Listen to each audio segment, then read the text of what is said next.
Alhamdulillah alladzi ja'ala al-ilma taharatan nufus wa nuran bil basair wa hadiyan ilal jannah.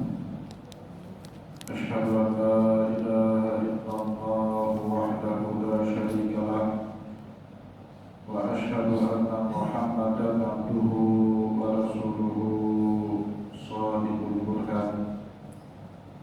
Allahumma sholli wa sallim ala rasulika al-karim Muhammad sallallahu alaihi wasallam wa ala alihi wa ashabihi wa man tabi'ahu bi ihsanin ila yaumiddin. Tsumma amma ba'du.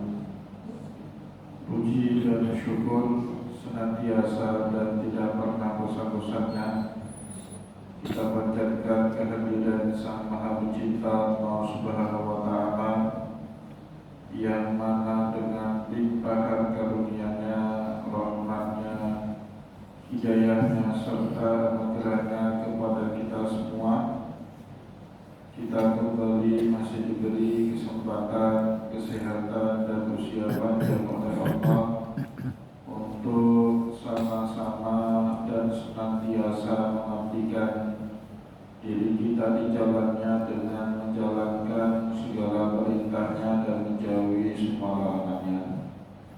Shalawat diringi salam juga tidak pernah lupa pula kita haturkan kepada junjungan alam Nabi besar Muhammad sallallahu alaihi wasallam, di mana beliau telah bersabda dalam salah satu hadisnya, man arada dunya fa'alaihi bil ilmi wa man arada al-akhirata fa'alaihi bil ilmi wa man arada huma fa'alaihi bil ilmi.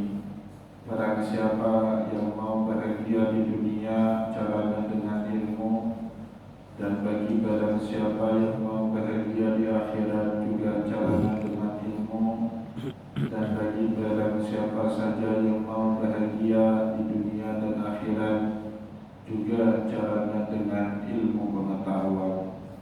Bapak Ibu kaum muslimin dan muslimat jamaah salat subuh yang diberkati oleh Allah, mari pada kesempatan subuh yang penuh dengan keberkahan ini, sambil kembali kita niat iktikaf di rumah Allah, mari sama-sama kita kembali melanjutkan pengajian hadalah wasaqafah al-islamiyah, kebudayaan dan peradaban Islam kita dengan kitab Al-Muqaddimah karya Imam Ibnu Khaldun rahimahullahu ta'ala. Dan insyaallah pada kesempatan subuh kali ini kita kembali akan melanjutkan bacaan kita, perbandingan karakter dan daya tahan kehidupan orang di perkotaan dengan masyarakat di pedesaan. Bapak Ibu kaum muslimin dan muslimat jamaah pengajian yang dimuliakan oleh Allah, setelah pada dua pertemuan yang lalu masing-masing Imam Ibnu Khaldun menjelaskan kepada kita karakter dari masyarakat perkotaan yang membuat mereka lebih rentan dan tidak sekuat masyarakat yang ada dan hidup di daerah pedalaman. Selanjutnya Imam Ibnu Khaldun juga pada kesempatan subuh ini kita baca menjelaskan apa yang menjadi penyebab utama berbedanya daya tahan, daya juang, dan kerentanan di dalam kehidupan yang dirasakan oleh masyarakat kota berbeda dengan masyarakat yang hidup di pedalaman. Selanjutnya Imam Ibnu Khaldun menjelaskan kepada kita wa ahlul hadari mahma khalituhum fil badiyah, masyarakat yang hidup di kota sesungguh-sungguh mereka hidup daerah pedalaman untuk mempelajari daya survival atau daya tahan sebagaimana yang dimiliki oleh masyarakat sahibuhu fi safar, atau mencoba bertahan dengan melakukan perjalanan jauh dengan masyarakat atau dengan orang pedalaman. Jadi Bapak Ibu, kalau kita mau punya daya tahan yang kuat, maka kita harus hidup di daerah pedalaman yang tidak punya akses internet, yang tidak punya akses listrik, kemudian hidupnya masih seperti orang yang butuh dengan alam, ya. Atau kalau tidak seperti itu, kita lakukan satu perjalanan jauh. Nah, itu sebab Nabi Muhammad dalam satu hadis menganjurkan kita untuk melakukan banyak safar, karena dalam safar itu kemudian terungkap siapa sebenarnya diri kita. Jadi Bapak Ibu, kalau mau lihat orang itu baik atau tidak baiknya, tidak semata-mata pada saat dia mungkin, tapi saat kita bersafar dengan seseorang, di situ kemudian akan terungkap karakter dari seseorang. Karena di dalam safar punya banyak keterbatasan, tidak bisa ini, tidak bisa itu, seperti halnya saat kita mungkin, ya. Terbatas akses, tidak banyak orang kenal kita, relasi tidak terlalu banyak, ya. Juga fasilitas yang kita miliki tidak selengkap saat kita berada di mungkin. Nah, di situ kemudian teruji manusia itu. Dan dengan ujian itu terungkap siapa sebenarnya kita. Kalau memang dia bawaannya sabar, maka juga dia bisa mengatasi masalah-masalah itu dengan sabar. Tapi kalau dia dulu saat mungkin pura-pura sabar, itu terungkap kebohongannya pada saat dia diuji. Pada saat dia diuji, di situ kemudian akan terungkap siapa sesungguhnya diri kita. Kapan itu Bapak Ibu? Saat hidup kita dalam tekanan, keterbatasan akses, tidak punya banyak fasilitas, seperti sarannya Imam Ibnu Khaldun, hidup di pedalaman dengan orang-orang yang hidup di pedalaman, ausar ibu fisakan, atau kita berjalan dalam suatu perjalanan jauh dengan mereka, ia alaihi, ya. Di situ coba kita bandingkan diri, punya nggak kita daya tahan yang sama dengan orang-orang di pedalaman, ya. Karena orang pedalaman itu adalah kesehariannya, maka Bapak Ibu, sekuat-kuatnya kita untuk bisa melatih daya tahan seperti orang pedalaman tidak akan pernah sama. La yamliku nama'ahum syai'an min amri anfusihim. Bahkan manusia kemudian kalau dia melakukan hal tersebut, dia tidak bisa mengontrol dirinya sebagaimana orang di pedalaman bisa melakukan itu dengan mudah. Apa sudah menjadi rutinitas, sudah menjadi keseharian, jalan berpuluh-puluh kilo untuk mendapatkan makanan. Kalau itu sudah menjadi keseharian, tiba-tiba kita datang di situ mencoba mengikuti kebiasaan mereka, akan susah Bapak Ibu. Pasti kita susah betul beradaptasi dengan hal-hal demikian. Sebaliknya, masyarakat pedalaman kalau pindah ke kota diberikan fasilitas hidup yang nyaman, ada listrik, ada internet, mau apapun bisa mesen lewat HP, mereka lebih mudah beradaptasi. Nah, jadi orang yang hidupnya susah lebih gampang beradaptasi jika diberikan kemudahan. Tidak sebaliknya dengan orang yang hidupnya mudah, susah betul beradaptasi kalau semua fasilitas yang memudahkan dia hidup itu hilang, tidak ada lagi sama dia. Jadi bukan sebaliknya, ya.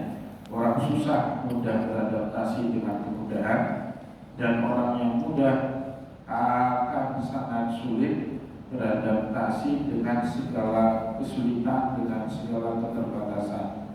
Itu sudah menjadi hukum alamnya seperti itu.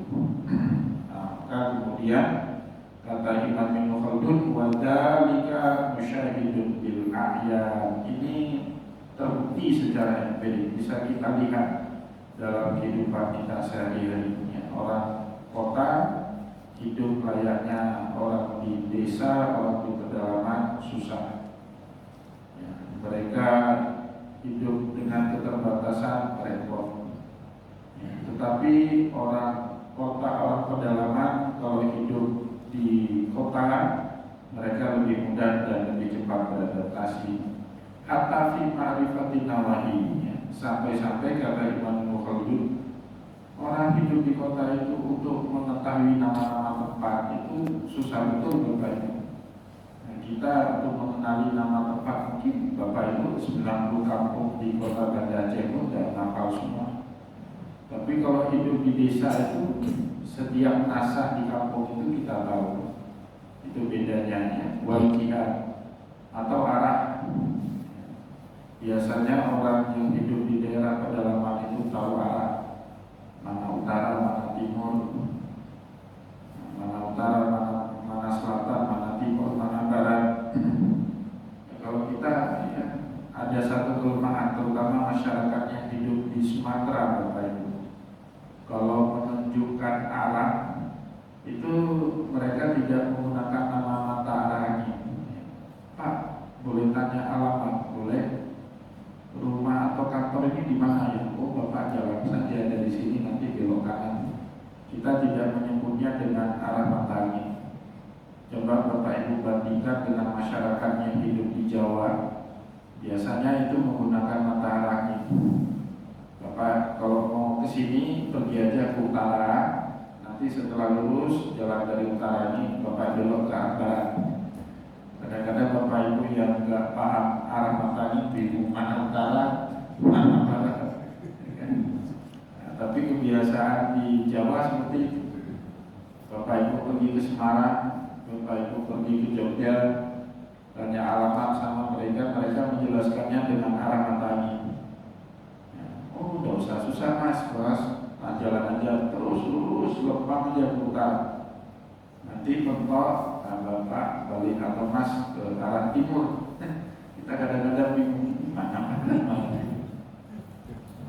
Ya, wa mawalidul miyah. Bahkan orang yang hidup di daerah pedalaman itu punya keahlian. Itu keahlian yang muncul sendirinya seiring dia berkembang di daerah pedalaman. Keahlian mengetahui mana sumber, di mana di situ ada sumber mata air, mawalidul miyah. Itu skill Bapak Ibu. Ada orang kita, kalau saya disuruh lihat ini di mana Ustaz ada, nggak tahu kita Bapak. Di mana nih bagusnya kita gali sumur, nggak akan tahu. Tapi biasanya orang yang hidup bertumbuh dengan pertanian, perkebunan, ya, mereka biasa berkebun. Apalagi kalau memang profesinya itu penggali sumur. Mereka punya insting tajam, ini titik ini cocok untuk digali sumur. Benar Pak, waktu digali sumur cuma beberapa meter dapat. Nah, kemarin di pesantren kami di Barbanda itu dapat bantuan dari Perkim 2 sumur. Nah, satu ada ahli sumur itu bilang kan itu daerah tinggi Bapak Ibu. Dengan keahliannya dia bilang di sini jangan di tempat yang benar. Cuma 50 meter dapat air. Padahal itu kan tempatnya tinggi.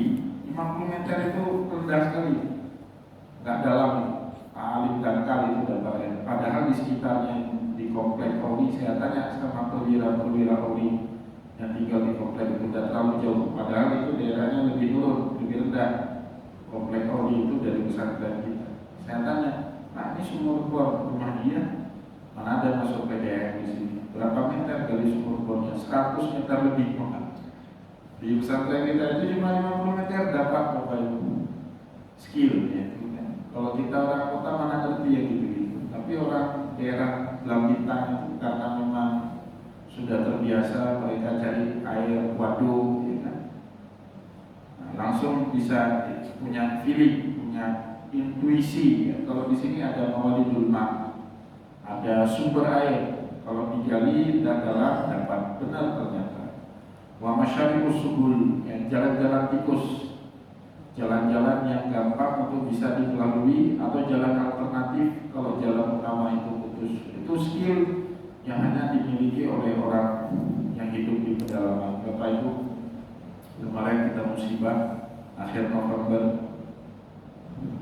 Sebelum saya berangkat umroh itu ketemu dengan Tunku Amir Hamzah, karena beliau waktu musibah banjir itu berada di Takengon, jalan berhari-hari dari Takengon ke Biren, baru dapat tumpangan mobil. Setelah sampai ke Biren itu baru dapat tumpangan mobil dalam keadaan sakit. Maka saya ketemu, ajak beliau ngobrol, gimana pengalaman. Wah, kata beliau, kalau nggak ada petunjuk jalan, ada orang terpatah yang baik hati mengantarkan mereka, bukan lewat jalan utama. Kalau lewat jalan utama bisa 3-5 hari sampai ke Biren itu. Apalagi kayak Tengku Amir Hamzah itu kan sakit ya. Orang kena gula itu biasanya lemas kalau diajak jalan lama itu kan. Sakit dia. Tapi ini cuma 1 hari sampai kemudian ke Biren. Nah, terus jalannya dari mana? Ada jalan tikus, jalan alternatif. Kalau kita nggak tahu tadi, itu ada orang yang menunjuki jalan. Jadi mereka ada 7 orang rombongan lewat jalur alternatif itu. Ternyata banyak jalan tikus yang kalau kita jalan setapak itu lebih cepat sampai ke Biren kalau daripada pakai rute utama. Nah, Bapak Ibu yang dimuliakan oleh Allah, tentu skill hidup seperti ini nggak akan pernah dimiliki oleh orang yang hidup di perkotaan. Nah, sebab itu Imam Ibnu Khaldun menjelaskan juga kepada kita wasababun dzalika masyarahu, dan sebab itu semua sebagaimana yang telah kita jelaskan sebelumnya dan juga dijelaskan kemudian oleh Imam Ibnu Khaldun, wa asluhu, dasarnya anal insana. Nah, ini jadi kaidah dalam ilmu antropologi dan sosial ya. Anal insana ibnu awaidihi wa ma'rufihi. Manusia itu anak kebiasaan dan rutinitasnya. Nah, jadi Bapak Ibu, kebiasaan kita sehari-hari dan rutinitas kita setiap hari, itulah yang akan mendefinisikan kita dalam kehidupan ini. Bapak Ibu punya kebiasaan baik. Nah, kalau orang sekarang yang punya lifestyle, suka olahraga, jadi orang akan memahami kita, wah Bapak itu orangnya sehat, suka olahraga, jaga makanan. Kenapa? Karena kita terbiasa sendiri. Ada orang yang tidak terbiasa, Bapak Ibu, jaga makanan, makannya sembarangan. Nah, maka orang juga akan mengenal kita seperti itu. Ada orang kuat jalan berpuluh-puluh kilo, kita nggak kuat melakukan itu. Kalau kita lihat ternyata itu kebiasaan dia setiap hari, jalan kaki berpuluh-puluh kilo tiap hari. Ya, kita yang nggak punya kebiasaan seperti itu nggak akan kuat. Jadi Bapak Ibu, satu hari saya dapat buku novel fiksi. Buku novel fiksi itulah yang menjadi ternyata yang melatar belakangi ditulisnya naskah filmnya Superman. Ya kan, kita nonton itu film Superman, pahlawan yang beda dengan Superman. Kalau Superman celana dalamnya di dalam, kalau Superman celana dalamnya di luar. Itu yang buat Superman beda dengan Superman. Nah, ternyata di dalam film itu nggak dikisahkan lengkap seperti di novel fiksinya. Dan di dalam novel fiksi itu dijelaskan Superman itu punya tenaga super di atas kemampuan rata-rata manusia karena dia berasal dari satu planet, di mana planet itu punya daya gravitasi yang jauh lebih kencang dibandingkan gaya gravitasi bumi. Gaya gravitasi itu apa ya? Gaya tarik.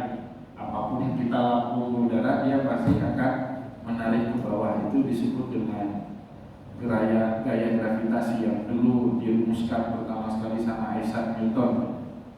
Gara-gara dia jatuh buah apel di kepala sehingga dia menamakan itu, kok buah apelnya nggak jatuh ke atas atau nggak nampak, jatuhnya ke bawah.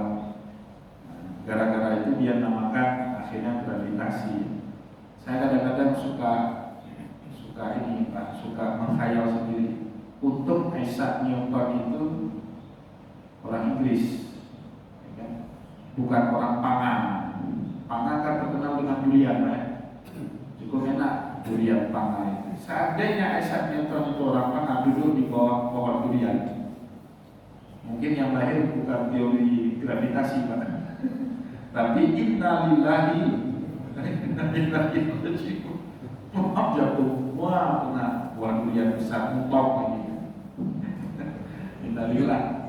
Nah, untuk dia orang Inggris, ya di Inggris itu tidak ada pohon durian, yang ada apel yang jatuh, nah, dia inspirasi, keluar inspirasi lain yang disebut dengan gravitasi.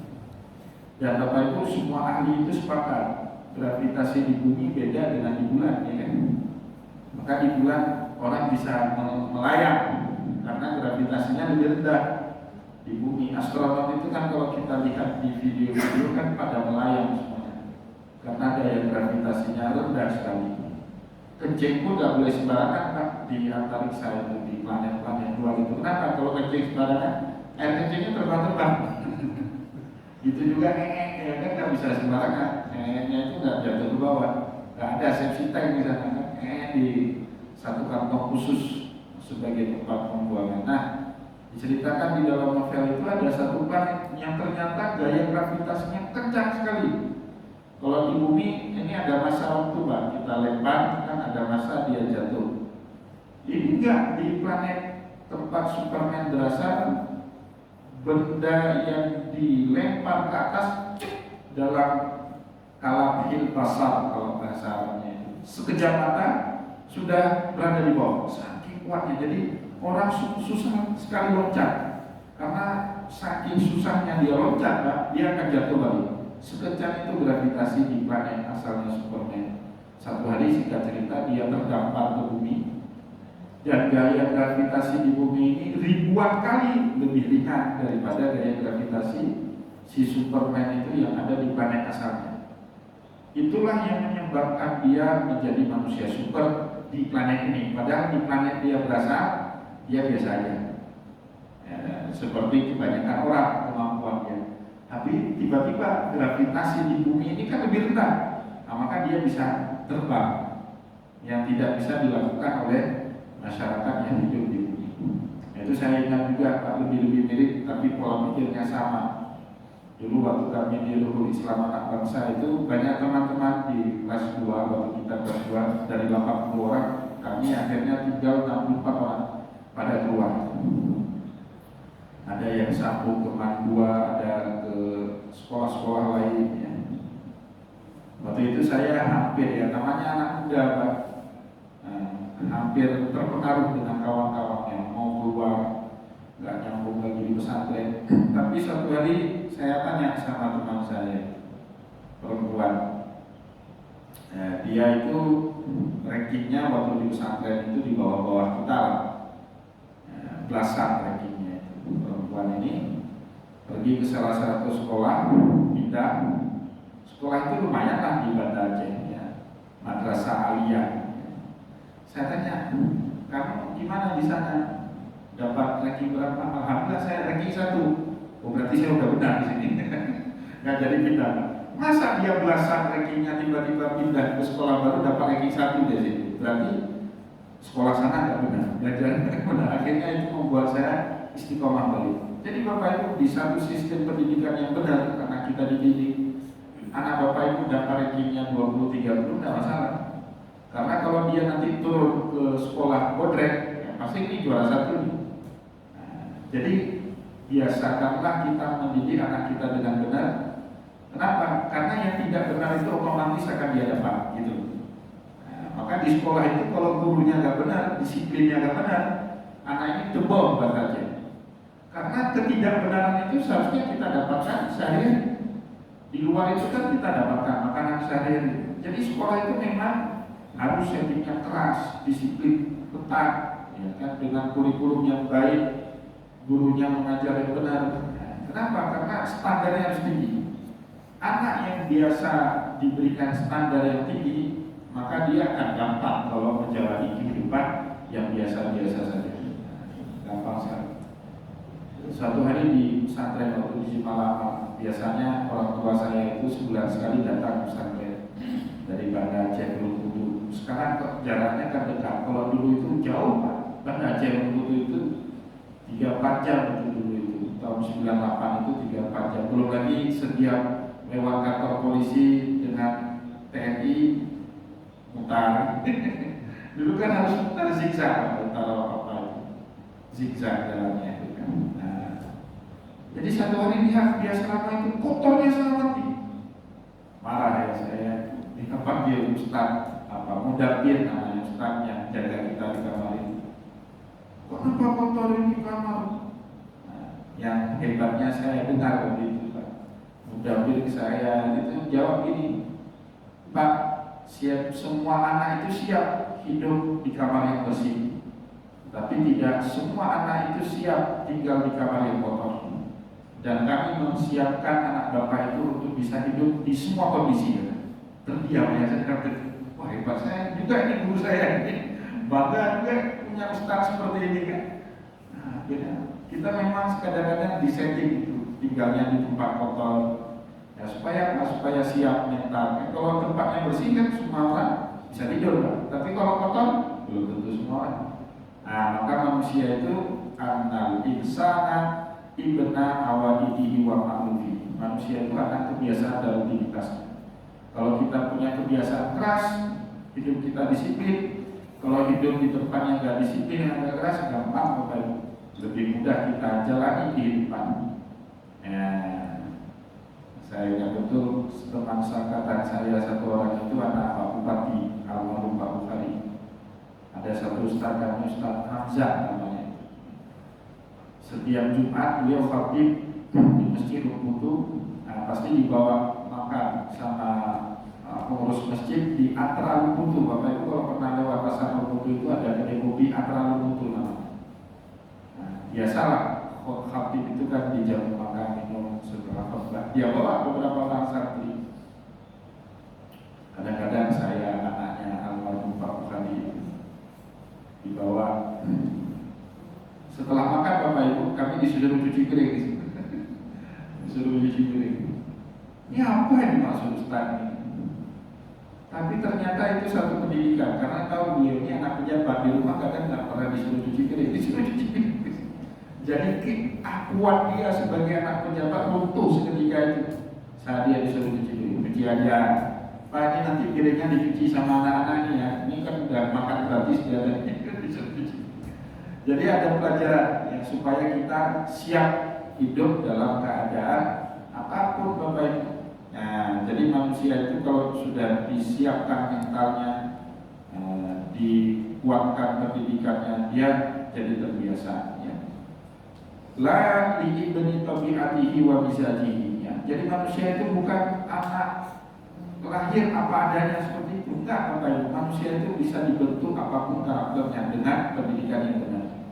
Itu yang membuat manusia itu berbeda dengan hewan. Anak sapi lahir wajib mengemok, nggak boleh mengeong. Kalau mengeong dia kucing. Nah, karakternya karakter sapi Bapak Ibu. Kita ubah dia, kita kasih dia daging, nggak akan makan itu sapi. Tapi manusia Pak, kalau mau dilatih jadi vegetarian dari kecil bisa. Orang India itu dari kecil sampai besarnya nggak makan daging. Tapi bisa nggak ada anak India itu yang suka daging? Bisa, kalau dia dari kecil sudah dikasih daging. Jadi sapi, anak sapi saat lahir wajib jadi sapi, anak kambing saat lahir wajib jadi kambing, anak kucing jadi lahir wajib jadi anak kucing, anak manusia bisa jadi apapun. Ada satu film dulu kan ada waktu kita kecil itu film Bobo namanya. Dia diambil sama gangster, si Bobo kecil itu dididik seperti anjing, makannya nggak lewat piring Pak, pakai mulut bukan pakai tangan.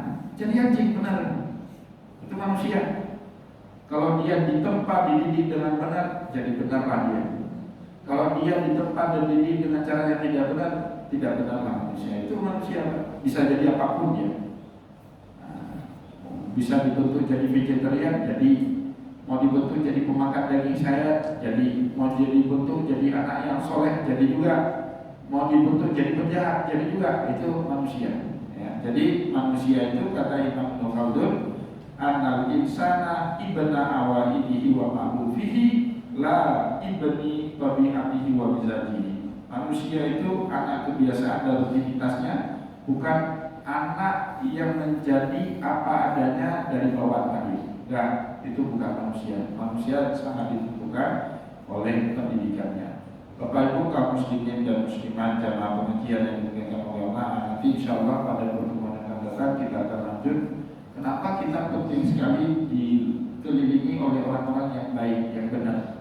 Karena tadi manusia sangat terpengaruh bagaimana keadaan di sekitarnya. Kalau Bapak Ibu dikelilingi oleh orang-orang yang tidak benar, punya kemungkinan kita menjadi orang yang tidak benar. Beda betul dengan kambing. Kambing itu tinggal seatap dengan kerbau, tidak jadi dia akan berubah kerbau, tetap kambing. Tetap dia mengembek, tidak akan mengemok. Ya.